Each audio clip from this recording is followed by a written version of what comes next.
मैं विमल सिंह बालाजी स्टडी अड्डा में आपका स्वागत है।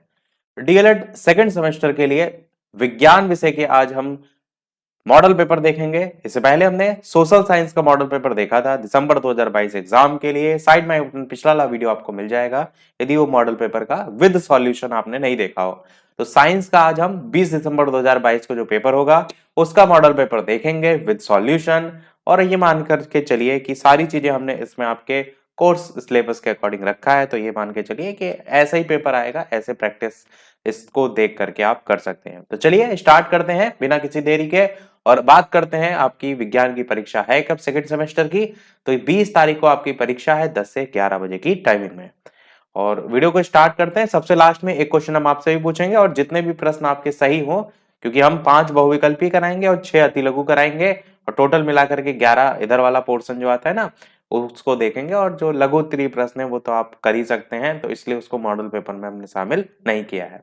तो चलिए स्टार्ट करते हैं 5 बहुविकल्पीय प्रश्नों से। तो पहला बहुविकल्पीय प्रश्न था कि जो विडाल टेस्ट है वो किस रोग की जांच के लिए जो है वो होता है। तो एड्स, टाइफाइड, चेचक या कोरोना, इस टाइप से मैंने 4 ऑप्शन दिए थे। तो अब बात कर लेते हैं उत्तर की ऑप्शन एबीसीडी में से। तो आप कहेंगे टाइफाइड। आपका ऑप्शन नंबर बी वाला बिल्कुल जो है वो सही हो जाएगा। विडाल टेस्ट आपका जो है वो किस रोग की जांच के लिए होता है? तो टाइफाइड रोग की जांच के लिए होता है। इसी पर बेस्ड आपका एक अन्य रोग था जो कि आपका पूछा गया था प्रीवियस ईयर में, इसीलिए मैंने रोग पर आधारित जो ये प्रश्न है वो रखा था। दूसरा प्रश्न देखते हैं, चाकू जो है वो किस श्रेणी का उत्तोलक है? उत्तोलक से हर साल एक ना एक प्रश्न अवश्य आता है, तो वही प्रश्न यहाँ पर पूछा गया है। तो आपका यहाँ पर ऑप्शन एबीसीडी में से कौन सा सही होगा? चाकू किस श्रेणी का उत्तोलक है? तो आपका ऑप्शन सी वाला बिल्कुल सही हो जाएगा। तृतीय श्रेणी का उत्तोलक है। इस प्रकार के उत्तोलक में एक सिरे पर आलंब और दूसरे सिरे पर भार जो है वो होता है। कैसे आप इसे याद रखेंगे, मैं ट्रिक आपको ऑलरेडी बता चुका हूँ। यूट्यूब पर बालाजी स्टडी अड्डा उत्तोलक नाम से आप सर्च करेंगे, आपको वो वीडियो मिल जाएगा। उसमें ट्रिक मैंने इन्हीं को याद करने की बताई थी, उसको देख लीजिएगा। तृतीय श्रेणी के उत्तोलक में और कौन कौन से एग्जाम्पल आपके आते हैं? तो चिमटा आपका आता है, हल आपका आता है, फावड़ा आपका आता है, जो मुख्यतः आपसे पूछे जाते हैं। प्रथम श्रेणी के उत्तोलक की बात कर लेते हैं कि इस प्रकार के उत्तोलक में क्या होता है, आलंब बीच में होता है और इसके एक ओर भार और दूसरी ओर आलंब जो है वो उधार होता है। एग्जाम्पल की अगर बात करें तो जैसे कि आपका कैंची आ जाएगा इसमें, इसी प्रकार तराजू हो गया, हैंड पंप हो गया, इसी प्रकार ढेकुली होता है जिसे सीसा करके बोलते हैं, और नल की टोटी है, वो सभी इसमें जो है वो आते हैं। इसी प्रकार द्वितीय श्रेणी के जो उत्तोलक हैं उनकी भी बात कर लेते हैं। द्वितीय श्रेणी के उत्तोलक की बात करें तो इसमें आप क्या कहेंगे कि इस प्रकार के जो उत्तोलक होते हैं उनके बीच में भार के एक ओर बल और दूसरी ओर आलंब होता है। इसमें एग्जाम्पल सबसे ज़्यादा पूछा जाता है आपका सरौता, ये बहुत पूछा जाता है। ये तो आपको एकदम रट के जो है वो रखना है। सरौता हो गया, नींबू का रस निकालने का यंत्र हो गया, ट्रॉली है, बॉक्स का ढक्कन है, किवाड़ है, स्क्रू ड्राइवर है, ये सभी जो है आपके द्वितीय श्रेणी के उत्तोलक में जो है वो आते हैं। 100% यहाँ से उत्तोलक से एक प्रश्न हर साल आता है। तो यदि आपको एक नंबर आपका अपना पक्का करना है तो इसको एकदम रट लीजिएगा। देखते हैं हमारा तीसरा बहुविकल्पी है। तीसरा बहुविकल्पी है कि ऐसे एंजाइम का नाम बताएं जो युवा पशुओं के पेट से उत्पन्न होता है और डेयरी उत्पादन में जो पनीर है उसका उत्पादन करने के लिए भी इस्तेमाल किया जाता है। तो ऑप्शन एबीसीडी में से कौन सा सही होगा? तो आप क्या कहेंगे? ऑप्शन नंबर डी आपका रेनिन जो है वो बिल्कुल सही हो जाएगा। रेनिन की बात करें तो रेनिन एंजाइम पनीर के उत्पादन के लिए डेयरी उद्योग में जो है वो यूज़ किया जाता है। और बछड़े और जो भेड़ होते हैं उनके बच्चे जैसे युवा जो पशु होते हैं उनके पेट से जो है वो उत्पन्न होता है। तो यहाँ पर आपका ऑप्शन डी रेनिन जो है वो बिल्कुल सही हो जाएगा। देखते हैं हमारा चौथा बहुविकल्पी है। चौथा बहुविकल्पी है आपका कि इनमें से कौन मूसला जड़ का उदाहरण है? तो मक्का, प्याज, सरसों और बैंगन, इस प्रकार से 4 ऑप्शन मैंने आपको दिए थे। तो 4 ऑप्शन में से कौन सा सही होगा? ऑप्शन एबीसीडी में से मूसला जड़ का उदाहरण जो है वो आपका सरसों जो है वो बिल्कुल सही हो जाएगा। तो सी वाला ऑप्शन बिल्कुल जो है वो सही हो जाएगा, ये आपका मूसला जड़ का उदाहरण है। इसके अलावा अन्य ऑप्शन की अगर बात करें तो ये जो आपका मक्का लिखा हुआ है ये आपका झकड़ा जड़ का उदाहरण जो है वो होता है। मैं यहाँ पर लिख भी देता हूँ, झकड़ा जड़ जो है इसका उदाहरण ये होता है। इसी प्रकार जो प्याज है ये भी आपका झकड़ा जड़ का ही उदाहरण जो है वो था, और जो बैंगन है ये भी आपका आपका मूसला जड़ जो है इसी का उदाहरण था। यहाँ पर मैंने दो आंसर जो है वो दिए थे मूसला जड़ के उदाहरण में, सरसों भी और साथ में बैंगन भी। देखिए सरसों और बैंगन दोनों दोनों ही आपके मूसला जड़ के उदाहरण हैं, और मक्का और प्याज जो है आपका झकड़ा जड़ के उदाहरण हैं। देखते हैं हमारा अगला और लास्ट बहुविकल्पी है पांचवा। पांचवा बहुविकल्पी है कि मानव शरीर में सबसे छोटी हड्डी जो है वो कौन सी होती है। तो चार ऑप्शन दिए थे, कौन सा सही होगा? तो ऑप्शन एबीसीडी में से आपका ऑप्शन नंबर बी स्टेपीज जो है वो बिल्कुल सही हो जाएगा। मानव शरीर में सबसे छोटी हड्डी, मानव शरीर आपके कोर्स में है तो बिल्कुल ये प्रश्न आपसे पूछा जा सकता है। तो सभी हमारे बहुविकल्प ही समाप्त हुए। बढ़ते हैं हम अति लघु उत्तरीय प्रश्न की तरफ। इसके अलावा वीडियो पसंद आए तो वीडियो को लाइक भी सभी लोग जो है वो अवश्य कर दीजिएगा, ताकि मुझे भी मोटिवेशन मिलता रहे। इसी प्रकार अन्य सब्जेक्ट के भी आपको मैं मॉडल पेपर जो है वो अच्छे से अच्छे प्रश्न जो है वो प्रोवाइड कर सकूं। देखते हैं हमारा प्रश्न नंबर 6। मनुष्य में कितने प्रकार के दांत पाए जाते हैं, उनके जो है वो नाम लिखने हैं आपको।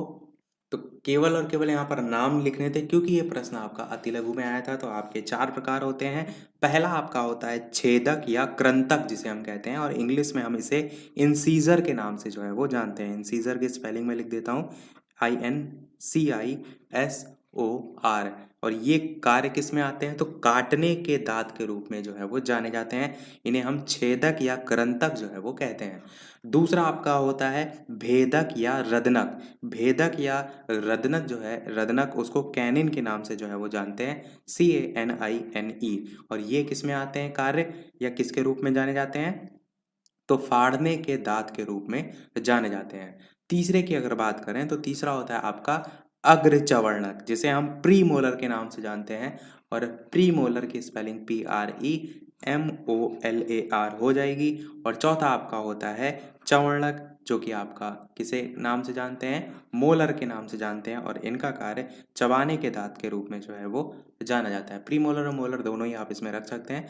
तो चार प्रकार, छेदक या कृंतक, दूसरा होगा आपका भेदक या रदनक, तीसरा होगा अग्रचवर्णक, और चौथा होता है चवर्णक। इसको आप थोड़ा सा डिटेल में ध्यान रखिएगा। आपसे अगर लघु में पूछा जाएगा तो इसमें और डिटेल में आप लिख सकते हैं कि इनमें दांतों की संख्या कितनी है, ये सारी चीजें। अगला देखते हैं प्रश्न सातवां। सातवां प्रश्न था आपका कि भास्मिक ऑक्साइड किसे कहते हैं। तो भास्मिक ऑक्साइड की बात करें तो आप क्या कहेंगे? जो धातु होते हैं और ऑक्सीजन होते हैं, धातुओं और ऑक्सीजन के संयोग से भास्मिक ऑक्साइड जो है वो बनते हैं। इसी को आप एक रिएक्शन के थ्रू भी जो है वो दर्शा सकते हैं कि 2Mg प्लस O2 मिलकर क्या बनाएगा? तो आप कहेंगे 2MgO जो है यहाँ पर बनाएगा। यहाँ पर देखिए 2Mg है, O2 यहाँ पर 2 है, तो यहाँ से O2 ये वाला बैलेंस हो जाएगा। तो देखिए रिएक्शन बिल्कुल बैलेंस है। और इसी प्रकार और भी आप आगे लिख सकते हैं कि MgO प्लस H2O मिलकर क्या बनाएगा? तो MgOH का होल ट्वाइस जो है वो बनाएगा। MgOH का होल ट्वाइस पढ़ते हैं इसको। तो ये आप रिएक्शन के थ्रू भी लिख सकते हैं, पर एक लाइन में आपको डेफिनेशन रटी होनी चाहिए कि धातुओं और ऑक्सीजन के संयोग से भास्मिक ऑक्साइड बनते हैं, धातुओं और ऑक्सीजन के।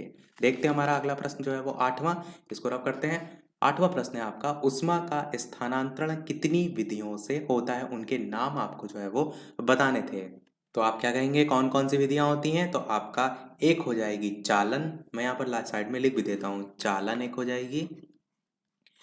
फिर आपकी हो जाएगी संवहन, और तीसरी आपकी होती है कौन सी? विकिरण। तो ये तीन आपकी जो है वो विधियां हो जाएंगी। नाम इनके ध्यान रखिएगा, चालन, संवहन और विकिरण। अति लघु में आया था तो केवल आपको नाम लिख लेते हैं। अगला प्रश्न देखते हैं नवा। फसल चक्रण या फसल चक्र जो है वो क्या है? तो फसल चक्र की बात करें, क्या होता है, डिफाइन आप कैसे लिखेंगे कि इसको हम इंग्लिश में कहते हैं क्रॉप्स रोटेशन। क्रॉप्स रोटेशन कहते हैं फसल चक्रण को। तो किसी खेत में एक निश्चित समय में एक फसल के बाद दूसरी फसल लेने की जो क्रिया होती है, जिससे भूमि की उर्वरा शक्ति नष्ट ना होने पाए, उसे हम फसल चक्रण के नाम से जानते हैं। इसी को आप चाहें तो इंग्लिश में भी और ज़्यादा जो है वो इफेक्ट डालने के लिए लिख सकते हैं, पर उसको आपको याद रखना पड़ेगा। तो हिंदी में ही डेफिनेशन जो है वो याद रखिए। तो ये आपका फसल चक्रण हो जाएगा। देखते हैं हमारा अगला प्रश्न जो है वो 10वां। 10वां प्रश्न है आपका कि स्रोत के आधार पर प्रोटीन कितने प्रकार के होते हैं, उनके नाम लिखने हैं आपको और साथ ही साथ एक एक उदाहरण भी आपको देना था। तो इसमें क्या आप लिखेंगे कि स्रोत के आधार पर प्रोटीन जो होते हैं वो दो प्रकार के होते हैं। कौन कौन से? एक आपका होता है जंतु प्रोटीन और दूसरा आपका होता है वनस्पति प्रोटीन। ये दो नाम आपके जो है वो होते हैं। कौन कौन से? जंतु प्रोटीन और वनस्पति प्रोटीन। जंतु प्रोटीन में और वनस्पति प्रोटीन में एक एक उदाहरण भी लिखना था। तो जंतु प्रोटीन में आप लिख सकते हैं जैसे कि दूध हो गया, मांस है, मछली है, अंडा है आदि से प्राप्त जो प्रोटीन है वो सभी आपके जंतु प्रोटीन में आएंगे। वनस्पति प्रोटीन में आप क्या लिख सकते थे? दालें हैं, सेम, सोयाबीन फलियां या कह सकते हैं गिरीदार फल है, उनसे प्राप्त जो प्रोटीन है वो आपका वनस्पति प्रोटीन में जो है वो आ जाएगा। तो ये सारी चीज़ें आप लिख सकते थे। देखते हैं हमारा अगला और इस वीडियो का लास्ट प्रश्न। और लास्ट प्रश्न देखने से पहले वीडियो को अभी तक आप सभी ने लाइक ना किया हो, इतनी सारी आपके लिए बैक टू बैक मेहनत की जा रही है, तो आप सभी का एक लाइक तो वीडियो पर बनता ही है। मैं आपके लिए मॉडल पेपर आगे भी लाकर कराता रहूं। देखते हैं हमारा अगला प्रश्न। और टेलीग्राम चैनल की लिंक आपको वीडियो के डिस्क्रिप्शन में लिंक मिल जाएगी, सर्च करके भी आप जुड़ सकते हैं। लास्ट प्रश्न था आपका मृदा के कितने प्रकार होते हैं, सभी के आपको नाम जो है वो बताने थे। तो मैंने आपको बताया था मिट्टी में आप दो प्रकार से परिभाषित कर सकते हैं, एक मिट्टी के कणों के प्रकार के आधार पर और एक नॉर्मल प्रकार के आधार पर। तो दोनों की हम यहाँ पर बात करते हैं। वैसे लघु में आएगा तो आपको दोनों लिखने होंगे, अति लघु में आएगा तो नॉर्मल जो होते हैं वही आप लिख सकते हैं। तो कणों के आधार पर अगर बात करें तो आप कौन कौन से प्रकार इसमें लिख सकते हैं? आपका चिकनी मिट्टी होता है जिसमें 0.002 मिलीमीटर से कम उनकी मोटाई आप होती है, जिसे हम इंग्लिश में क्ले के नाम से जो है वो जानते हैं। दूसरा आपका होता है गाद, जिसे हम स्लिट के नाम से जानते हैं, SLIT। इसमें 0.02 से लेकर 0.02 मिलीमीटर तक इसकी मोटाई होती है। तीसरा आपका होता है बारीक बालू, जिसे हम फाइन सैंड के नाम से जानते हैं। ये 0.02 से 0.2 मीटर तक होता है, एक एक जीरो बस केवल घटता रहता है। चौथा आपका होता है इसी में मोटी बालू, जिसे हम क्वार्ट्ज सैंड के नाम से जानते हैं, जो कि 0.2 से लेकर 2.00 mm तक होती है। और लास्ट पांचवी होती है आपकी शिला या बजरी, जिसे हम कहते हैं, शिला को स्टोन कहते हैं और जो बजरी हो है उसे हम ग्रेवल कहते हैं। तो ये आपके कणों के आधार पर हो जाएंगे। पर अगर मैं आपसे नॉर्मल आधार कहूँ बिना किसी इस प्रकार के कणों के, तब आप कौन से लिखेंगे? तब वो आपको यहाँ पर अति लघु में लिखने हैं। सबसे पहला होता है आपका बलुई मिट्टी, दूसरा आपका होता है चिकनी मिट्टी, अति लघु में आएगा तो यही लिखने होंगे। तीसरा आएगा आपका दोमट मिट्टी, चौथा आएगा आपका जलोढ़ मिट्टी, पांचवा होगा आपका काली मिट्टी, छठा इसी प्रकार आपका हो जाएगा लाल मिट्टी, सातवां हो जाएगा लेटराइट मिट्टी, आठवां हो जाएगा पर्वतीय मिट्टी और नवा आप लिख सकते हैं बलुई दोमट मिट्टी और एक और होती है आपकी पथरीली मिट्टी। तो मुख्यतः ये सभी आप इस प्रकार से परिभाषित इसमें अलग अलग कर सकते हैं।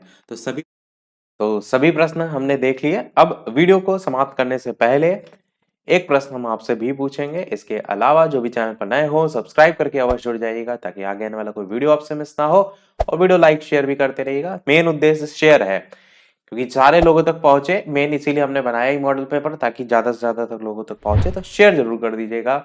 और टोटल जो 11 प्रश्न हमने कराए हैं ना, इनमें से कितने सही रहे अपना स्कोर भी अवश्य बताइएगा, ताकि आपकी तैयारी का लेवल हमें पता चलता रहे। तो ये आपके लिए प्रश्न हमने रखा है। अच्छा, एक चीज मैं आपको और बता दूं कि सेकंड सेमेस्टर से रिलेटेड पूरा कोर्स हम ऑलरेडी करा चुके हैं। Marathon, one liner, MCQ, previous year, कोई भी साल का प्रीवियस देखना हो, 15, 16, 17, 18, 19, 20, 21, 22, कोई चैनल पर आपको 15, 16 के पेपर भले ना मिले, यहाँ हम आपकी इतने सालों से तैयारी कराने, हर आपको एक पेपर मिल जाएगा। पर आपके पहले के बैचेस का लिए कराया है, पर आपके लिए भी वो हेल्पफुल होगा। तो प्लेलिस्ट में देख सकते हैं। टॉपिक वाइज का तो समय इतना रह नहीं गया है, बाकी टॉपिक वाइज भी हर एक टॉपिक पर वीडियो हमारी प्लेलिस्ट में मौजूद है, सेकंड सेमेस्टर से रिलेटेड, वो भी देख सकते हैं। यदि कुछ ना मिले तो कमेंट कर दीजिएगा, मैं आपको प्रोवाइड करा दूंगा। तो ये प्रश्न है, उत्तोलक का यांत्रिक लाभ होता है। पहला ऑप्शन है भार गुणे आयास, दूसरा है आयास बटे भार, तीसरा ऑप्शन है भार प्लस आयास और चौथा ऑप्शन है भार बटे आयास। अपना आंसर वीडियो के मेन कमेंट में बताइएगा। ऑप्शन ABCD में से कौन सा सही होगा। उत्तोलक से एक ना एक क्वेश्चन जरूर MCQ में आता है। और मोस्टली अगर आप देखेंगे तो या तो वे पूछ लिया जाता है कि ये उत्तोलक किस टाइप में आता है, प्रथम, द्वितीय, तृतीय, चतुर्थ, इस तरीके का प्रश्न पूछने के चांसेस 90% तक रहते हैं। परंतु एक चांसेस जो मैंने प्रश्न यहाँ पर पूछा है उससे भी बन सकता है, आपके कोर्स में ही ये दे रखा है, इसलिए हमने थोड़ा डिफरेंट तरीके से भी प्रश्न को यहाँ पर रखा है ताकि आप हर तरीके से तैयार रहें। तो आज के वीडियो में इतना ही रखते हैं, मिलते हैं फिर अगले वीडियो में कुछ नए प्रश्नों के साथ, नए टॉपिक के साथ। तब तक के लिए सभी को नमस्कार, जय हिंद।